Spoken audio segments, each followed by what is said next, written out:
नेहमी बीआरटीसीच्या समोरून जाताना एक कुतूहल मनी राहायचं की आतमध्ये काय असेल.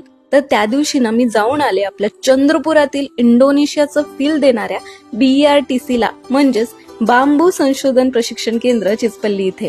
टाटा ट्रस्ट आणि गव्हर्नमेंट ऑफ महाराष्ट्राने बनवलेलं हे रिसर्च सेंटर एशियाचं one of the largest training centre आहे. आपल्या भागातील लोकांनी बांबू संशोधन शिकून विविध कौशल्यवर्धक प्रशिक्षण घेऊन कुशल मनुष्यबळ वाढवणे व रोजगाराचे दालन तयार करणे हे या ट्रेनिंग सेंटरचं उद्देश आहे. इथे ना डिप्लोमा इन बांबू टेक्नॉलॉजी चालतो, जे 3 सेमिस्टरचं आहे. किती भारी ना.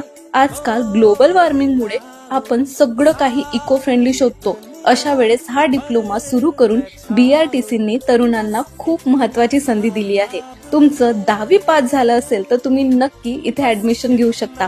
पूर्ण 3 सेमिस्टरला प्रत्येकी 6,000 रुपयापर्यंत इथे स्कॉलरशिप मिळते. खूप कमी अशी ऍडमिशन फीज आहे. हॉस्टेल आणि जेवण अगदी फ्री मध्ये आहे. तसंच दरवर्षी इथे आउट ऑफ स्टेट टूर पण निघतो, तोही पूर्ण शासनाच्या खर्चाने. मग तुमच्या ओळखीच्या कुणा विद्यार्थ्याला इको फ्रेंडली क्रिएटिव्हिटी किंवा बांबू आर्ट मध्ये इंटरेस्ट असेल तर त्यांना ही रील नक्की शेअर करा, कारण जून 2025 पासून डिप्लोमासाठी ऍडमिशन स्टार्ट होत आहे. धन्यवाद.